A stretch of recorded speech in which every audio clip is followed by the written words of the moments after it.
Oh, there you go. Thank you, Avia. Okay, thanks, Avia. Okay, so Bracha Adel Silverstein is a mother of 5 incredible children and 3 grandchildren, Bli Ayin Hara.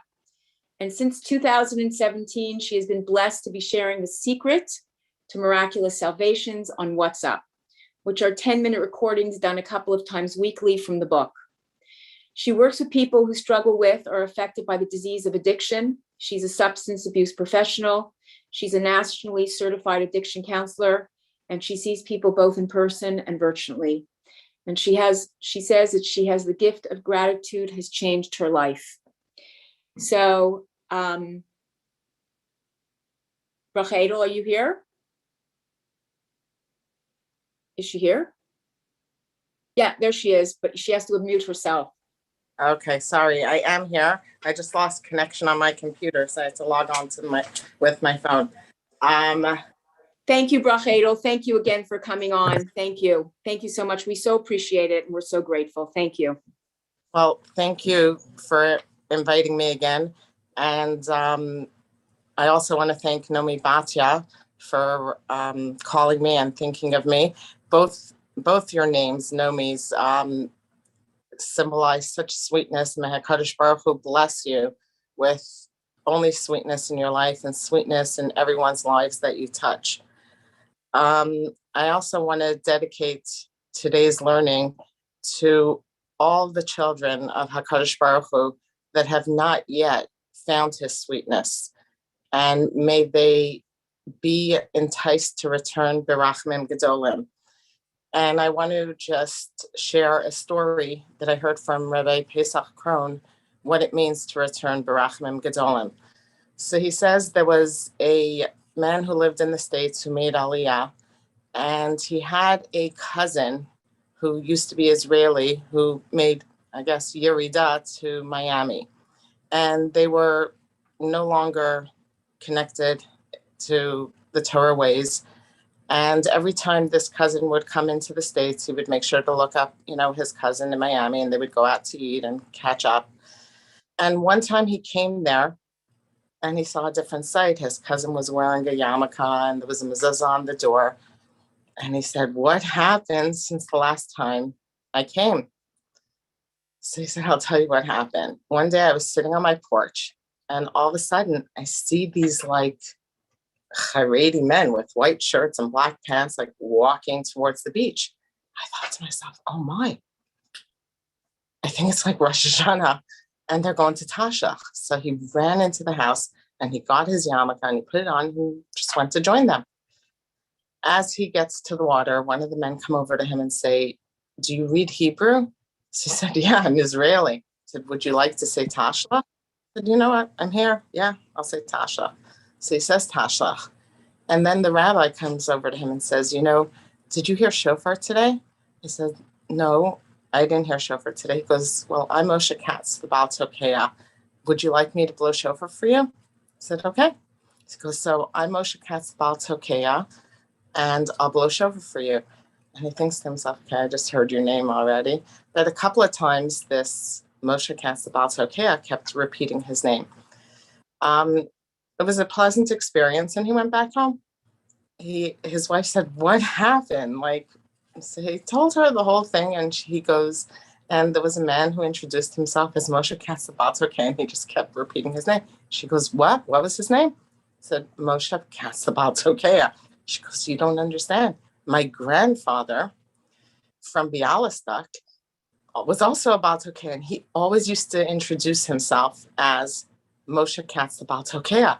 This is just like too spooky for me." So they went after Rosh Hashanah and they went down to the Chabad house to see if there's any relation. There was some distant relation, but with love, the way Lubavitch does it, they were able to slowly bring them back to Yiddishkeit. And he shares this story with his cousin, and his mind was blown. His cousin afterwards went back to Eretz Yisrael, and he went into Reb Chaim, and he shared the story with Reb Chaim, and he asked him, he said, they have been living down the block from Moshe Katz, the Baal Tokeya, for 10 years. Why Why didn't HaKadosh Baruch Hu make them cross paths earlier? And Rav Chaim told him an answer that is also relevant to what we're discussing today, how to activate a miraculous salvation. He told him, he said, your cousin had to do an action in the physical world. He ran in, he got his yarmulke, and he started going. And then HaKadosh Baruch Hu opened up all the doors for him. That's the thought behind Pischolik Kepesach Shalmat. Open up, just do something small in this world, and then HaKadosh Baruch Hu opens up the door.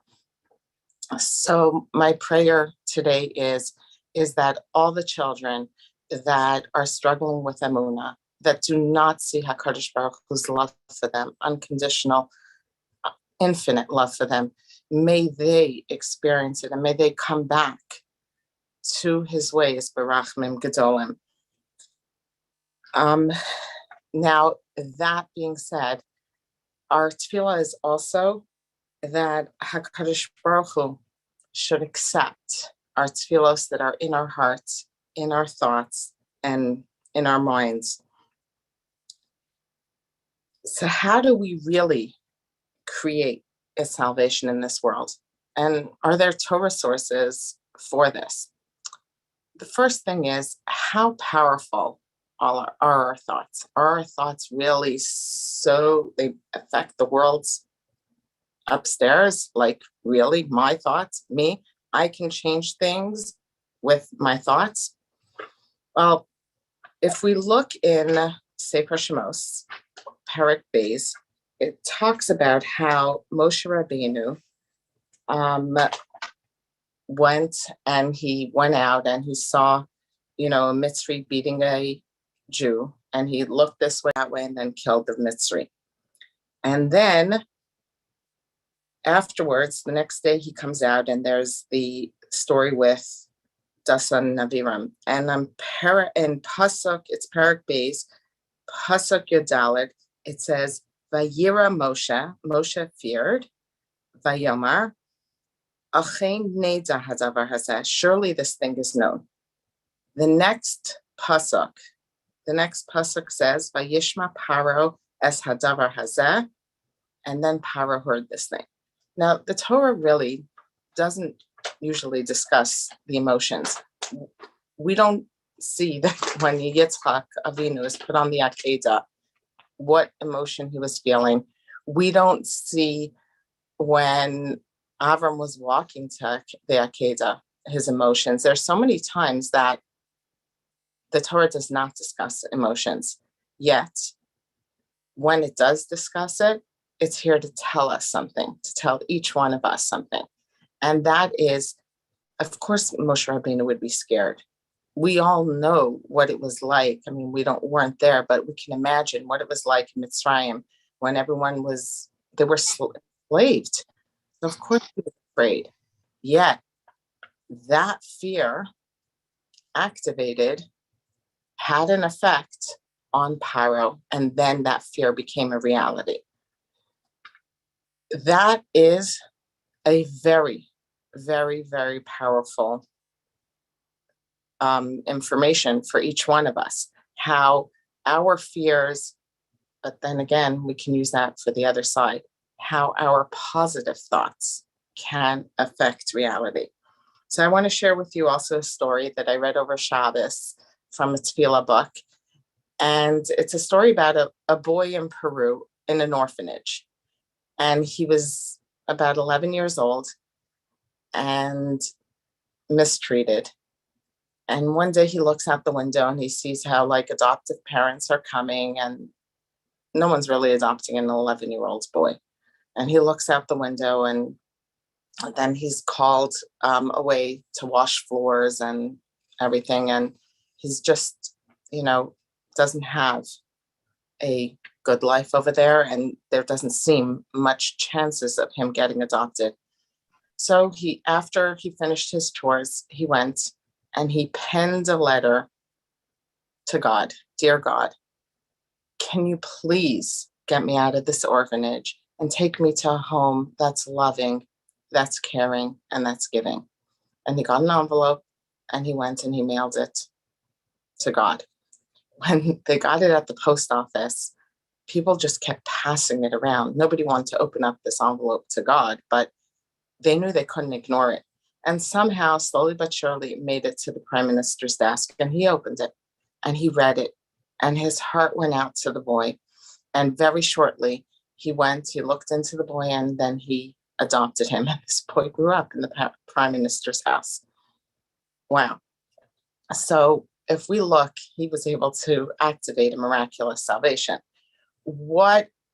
And we can see that in so many different places where people have activated miraculous salvations. What did he do? Before I break down the steps, I just want to share a personal story. 18 and a half years ago, my husband was in a coma. He went septic, and they gave him between 24 and 36 hours to live. Actually, I went home to take a shower, and people said, get into clothing that you can wear for Shiva. I had 4 young kids at the time. And I remember standing in my closet, just like, no, this is not happening. And I put on the comfortable clothing, but I went back to the hospital. And at that point, someone came over to me and said, there were a whole bunch of people in the waiting room. And one lady came over to me and said, Bracha, what can I get you? So I turned to her and I said, passport applications. She's like, okay, maybe she lost her mind or something. She's like, what do you want passport applications for? I said, well, this was in February. And my son, Shimon, who's born on Lag BaOmer, is, turning 3 on Lag BaOmer. And when he was born, we said, we're going to Miran for an upsharon to cut his hair. And I just realized now that I don't have passports for everybody. So I said, okay, I'll get you passport applications. And I had a son who was 12 at the time, and his yeshiva had a rule that you cannot take your kid out to go to Eretz Yisrael for Lag BaOmer. So right there were payphones then. I used the payphone, and I called my son's yeshiva, and I said, I'd like to request permission to take my son out of yeshiva for 10 days to go to Eretz Yisrael for Lag BaOmer. And everybody there knew what was happening, that he was given 24 to 36 hours to live. And he goes, well, if your whole family goes, I'll let your son go. In other words, if your husband makes it. I said, okay, great. Now I had my permission, and I got the passport applications, and I was filling them out by his side, and people thought I lost my mind. But I knew that he was going to make it. I also called at that point. There was one, maybe if you remember, it was 2003, February. There was this huge snowstorms, like where all the cars were covered with snow, and schools were even canceled. So I wanted schools to say Tehillim for him, but there wasn't. And those days there weren't all these WhatsApp groups. So I called a friend from Lubavitch, and I asked him if he could call around the world and get kids in school to say Tehillim, and they did. And to make a very long story short, we went to Eretz Yisrael against everything everybody said that would happen. They said, how many days he's in a coma, is how many weeks he needs for rehabilitation. He walked out of the hospital on a week before Pesach, and we went to Eretz Yisrael, and we had the upsharon in Miran, and we were able to do it. So what is it that we need to do to be able to activate our own personal miraculous salvation? If we look into the stories, we could see that with both stories, everybody knows that it's only HaKadosh Baruch Hu, like me say every morning, Ein od malvado. There's no other power in the world. No doctor can predict what will happen. No, even though this boy was told you're not going to get adopted, nobody could say what can happen. Know that HaKadosh Baruch Hu is there, and he's all-powering. He's in charge. He loves us. He loves us so much, more than we can imagine. HaKadosh Baruch Hu cares about each one of us and knows us. And what we do over here in this world does count, and he only wants our good. And we don't ask HaKadosh Baruch Hu for stuff based on what we deserve. When I make supper at night, or I don't think like, so what kind of supper do my kids deserve today? Did they put away their laundry? No, I want to give. I never, when I give snack, I don't start figuring out who deserves what or things like that. There's also that he had hope. He did not lose hope. The Ramchal says that hope creates the pipeline for Shefa to flow. Shefa is constantly flowing into this world. And Shefa flows, we have different pipes. And the hope, Kav, Kivoy, is like a rope attached that creates the pipeline for Shefa to flow. And also he took an action in this physical world. So how powerful is it for us to really contemplate and meditate on the Enod Movado, to really connect and know that HaKadosh Baruch Hu is the one in charge? Well, also, Ayin Hara, what does that mean then? So we're doing all this, and then we say, lowly, Hashem, take away Ayin Hara. Is Ayin Hara a real thing? Ayin Hara, or, when somebody speaks Lashon Hara about someone else, it brings forth a trial upstairs that does not need to happen. At that moment, the Mekatragim could come and say, well, this person deserves blah, blah, din.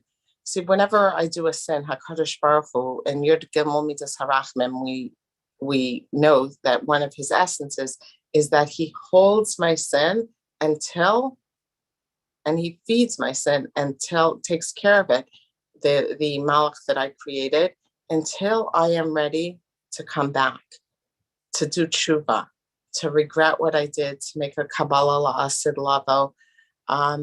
Hashem holds on to that sin. But then when someone, gives someone else an Ayin Hara, it creates a trial and puts forth everything. So then, should I be scared of that? Well, HaKadosh Baruch Hu is so loving, so powerful. If I don't give power to that Ayin Hara or to a bad dream, there is such a thing that a bad dream also has an effect on this world. But where am I focusing my powers on? Is my power given to the Ayin Hara, or is my power given to HaKadosh Baruch Hu, that he is so much more loving, filled with Rachmim Gedolim? There is a chamber up in Shemayim that when Moshe Rabbeinu went up for to get the Torah, he saw this huge chamber filled with gifts, Yeshuos, Refuos, and he asked HaKadosh Baruch Hu, what is this? And he said, this is the chamber of free gifts. When you connect and know that not based on what I deserve, but just that HaKadosh Baruch Hu can provide these free gifts, you connect to that chamber, you activate it. It's like that's the combination number for the safe, and you open it up. The Zohar talks about this chamber. The Ramchal talks about this chamber. This chamber is sourced in all of Chazal. So we, each one of us, can access this chamber. Also the point of a challenge, what's the point of a challenge? A struggle.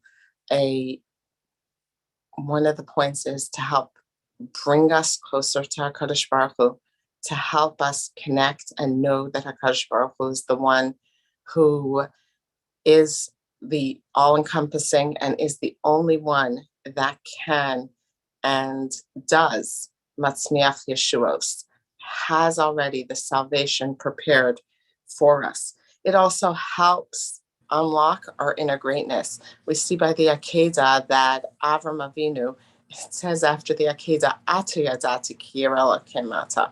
Now I know that you're God-fearing. So no one got the memo when Avram Avinu went into the fire. No one got the memo when he did all the other nisyonos that he's really God-fearing. But what happens is that when we do something in this physical world, we bring out our personal potential. HaKadosh Baruch Hu is like our personal trainer, a personal coach. If I would go to the gym now, I have a lot of upper body strength, but I don't have that much, my hips and thighs. It's not my strong point at all. Now, so it's much easier for me to do weights and stuff. But if I go to the gym and I get a personal trainer, they will not work me on upper body strength. They will work me on my lower extremities because that's really where I need the work. And that'll be so frustrating to me because that's so much harder for me. Yet they'll customize the routine based on what needs to be strengthened inside of me. HaKadosh Baruch Hu too customizes for each one of us our challenges to help bring out the potential that we don't even know that we have inside of us. So what is it that we can do? Sorry, my book fell. What can we do to really activate that? The first thing is to get the stinking thinking out of our head, the negative thoughts, the negative beliefs, the ones that are based on, well, we got them when we were little kids, and to survive, we created always that fear of what could happen next. That really kept us in check. So if we were fearful of cars, we always made sure to look on both sides when we were crossing. Fear, though, is false evidence appearing real. It's just there, but it's not there. It's not there. We can see past it because HaKadosh Baruch Hu is above it. And so the first thing that we need to do is we need to create in our mind. Fear is false evidence appearing real. Someone just wrote in the chat, what's fear? So HaKadosh Baruch Hu creates different situations to help us, to help challenge us, to overcome that, and to know. It says in the Rambam, we have to know Hashem. So to help us get to that higher place where we can actually know HaKadosh Baruch Hu. We have different parts of our brain. There's the logic part, there's the emotional part, the conscious mind, the subconscious mind. So the conscious mind, which is in the front of the brain, contains our wisdom and understanding. That takes up, though, only 3 to 5% of our brain. The other 95 to 97% of the brain, which contains our feelings and our memories. So we want to tap in to our unconscious mind. And that does not work with reality or with logic. It works only with pictures. So we want to really create images, positive images of what the salvation looks like. We don't have to tell HaKadosh Baruch Hu how to get to the salvation. We don't have to give him instructions, and we shouldn't, because HaKadosh Baruch Hu is so much bigger than our instructions. So someone is, for example, struggling with parnasa. The images we put in our head is the ones of the peace and serenity of all the bills being paid, the unbelievable feeling of not having this struggle. But we don't have to say, Hashem, I need this job in order to get there. So we need to fill our mind, which understands, the subconscious mind only understands the language of pictures. We need to fill that with positive pictures. Now, if somebody is, worried about Parnasa, for example, so take out a piece of paper and write, and then read this every day, a couple of times a day, how I think of HaKadosh Baruch Hu's rachamim, that he could and yearns to grant me Shefa and Parnasa. And say, Ani mamin be'emuna shalema ba'otzar matnas klinam. I believe with absolute faith in that treasure house of free gifts, because Hashem wants to grant me the Parnasa. And now at that point, we can already thank Hashem in advance for the Parnasa. How can I thank Hashem in advance? Well, if you know how it's hard to take packages now to Eretz Yisrael, so few people are going back and forth. Imagine if you had to send your kid a credit card to Eretz Yisrael, and you're like calling around and asking people, do you know anyone going? Do you know anybody that would take it for me? And then someone says, yeah, actually my neighbor is going. Here's her number. She's really nice. I'm sure she'll take it for you. So you call the neighbor, and the neighbor says, yeah, I'm going next week. I'll be more than happy to take it for you. Just drop it in my mailbox and put the phone number and I'll take it. At that moment, when you hang up the phone, you're like, wow, I'm so thankful. A minute, what are you so thankful for? She didn't take it yet. Your kid doesn't have the credit card, but a whole burden of how to get it there. It's taken care of. Once it's taken care of and crossed off in your list, you can already be so thankful that it's done. It's the same thing when we work on creating those images that HaKadosh Baruch Hu is sending me Parnasa. Right now it's not revealed, but it's happening. Then I could start thanking him in advance because I know what's happening. I know it's happening. So we can thank HaKadosh Baruch Hu in advance, and then work on really filling your minds with those images, how you're completely worry-free with Parnasa.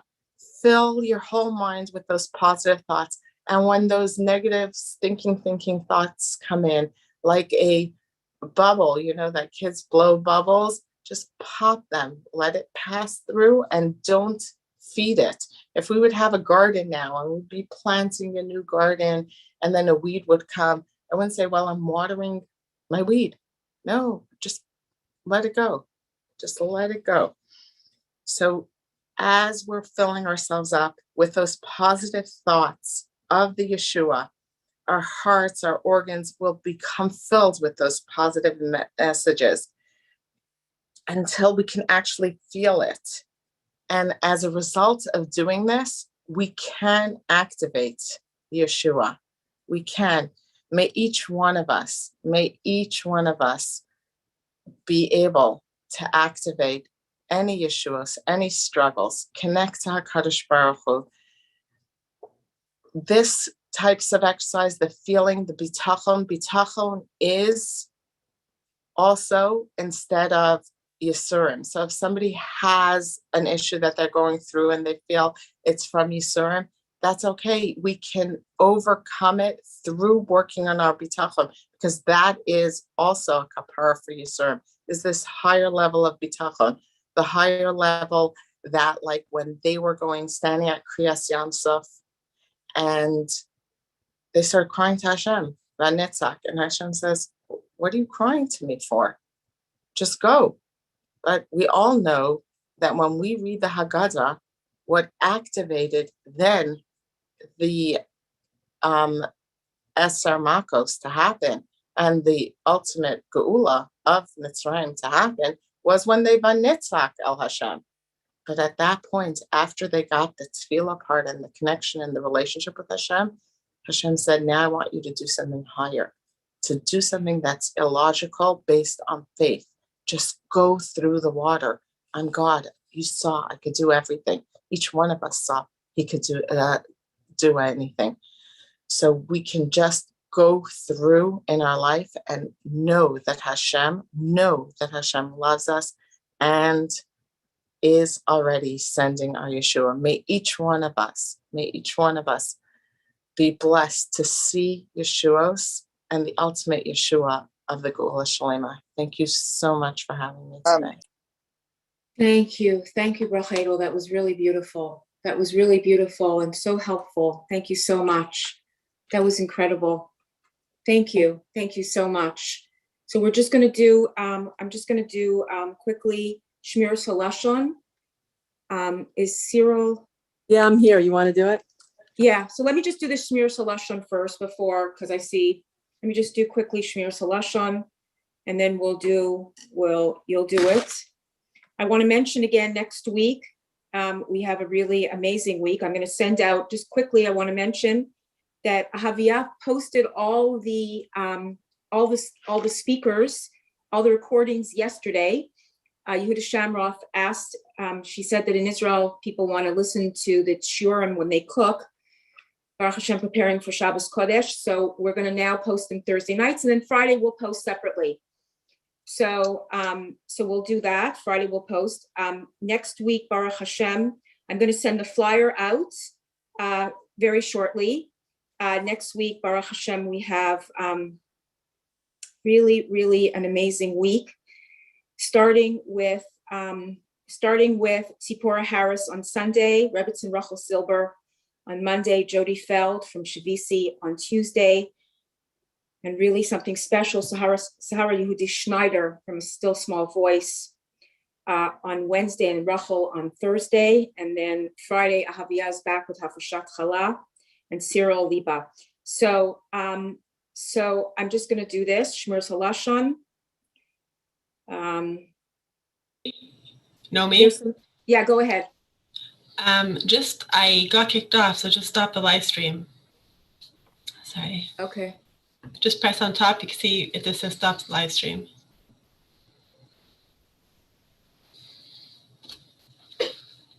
But I can't do it. Okay, I'll figure it out. Don't worry about it. Sorry. No problem. I apologize. No problem. As always. Okay, so let me just do a it. Shmiras Halashon. Okay, here we go. Hello and welcome to day 48. In this section, Chafetz Chaim talks about people making assessments about other people's abilities. Very often in casual conversation, people will pass comment on what they feel are the attributes of someone else. And the Chafetz Chaim notes and says that saying something less than flattering about someone else is Lashon Hara. And the example he offers is saying that somebody's not so clever. And some people might argue, but listen, it's true. And we've already discussed this previously. A statement which is derogatory and true is still Lashon Hara. Other people, he says, may justify by saying, listen, it's not derogatory to say how Hashem made this person. Hashem makes all of us perfect in his eyes, and with everything we need to be able to fulfill our mission in this world. So it's not bad to say somebody doesn't have something. However, says the Chafetz Chaim, most people don't consider this truth when they evaluate somebody.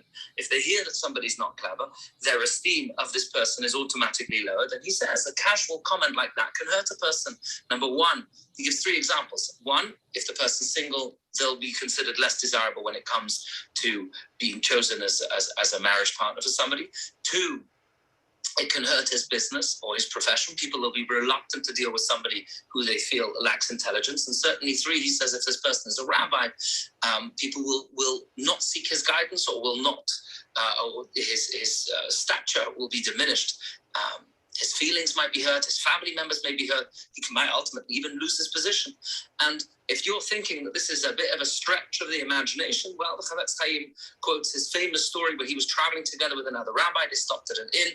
The hostess recognized these two prominent rabbis. She ushered them to a table, gave them top-line service, and after they finished their meal, she said to them, well, did you enjoy the food? The Chafetz Chaim his companion said, it was very good, but the soup could have used a little more salt. And when the hostess left, the Chafetz Chaim turned to him very upset and said that that's Lashon Hara. And the fellow said, what do you mean it's Lashon Hara? I just said it's, he said, I guarantee you, very possibly there's a widow in the kitchen. She's now being reprimanded by the hostess who now thinks. And he says, come on, this is a stretch. It's not true.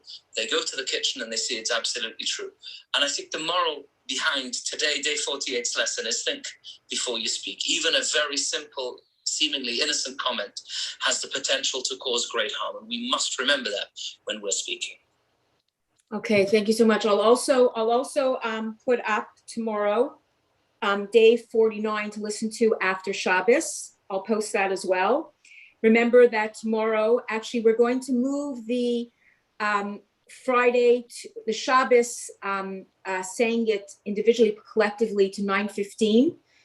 A few people have mentioned to me that they're starting to go back to shul, and 9:00 is when they walk to shul. So if we can do the nishmas at 9:15 Eastern, and that's 4:15 Israel time. And that I'm honored to give you Tzira Liba, our own Tzira Liba. Go ahead, Tzira Liba. Thank you so Hi, much, everybody. for your patience. My pleasure. Okay, this is the beautiful book of Nishmat Kol Chai, Song of the Soul from Rav Yisrael Besser. And given the times we live in, listen to this. It says, we say every day, Kol levavacha yira'ucha. We can't see you. Okay, there you go. Oh, sorry. Okay, there you go. Kol levavos yira'ucha. All hearts shall fear you. And all innermost feelings and thoughts shall sing praises to your name. So it says this seems to be conflicting emotions. Is it fear or is it joy? If the hearts are filled with fear, then why is there a song playing within? So great people, it says, have made an avoda out of internalizing the realization that the only barrier between destruction and us is Hashem's kindness. At every moment, we're in danger, were it not for his mercy and compassion. So this discusses Rav Brisker Rav Yitzchak Zev Soloveitchik. He had a very long escape from Europe during the war, and he gathered his children together one night, and he began discussing the situation they were in, and he listed all the various threats that surrounded them, and it painted a very bleak picture of their chances. So one of the kids asked, "Tata hat moira? Is our father afraid?" And she was afraid. She was surprised because he was not a panicking kind of person. He said, "No, of course not," answered the Brisker Rav. "I'm not afraid because I trust in Hashem." But the pasuk in Tehillim 56 says, "Yom Yi'ira ani elecha eftach." On the day that I fear, I shall trust in you.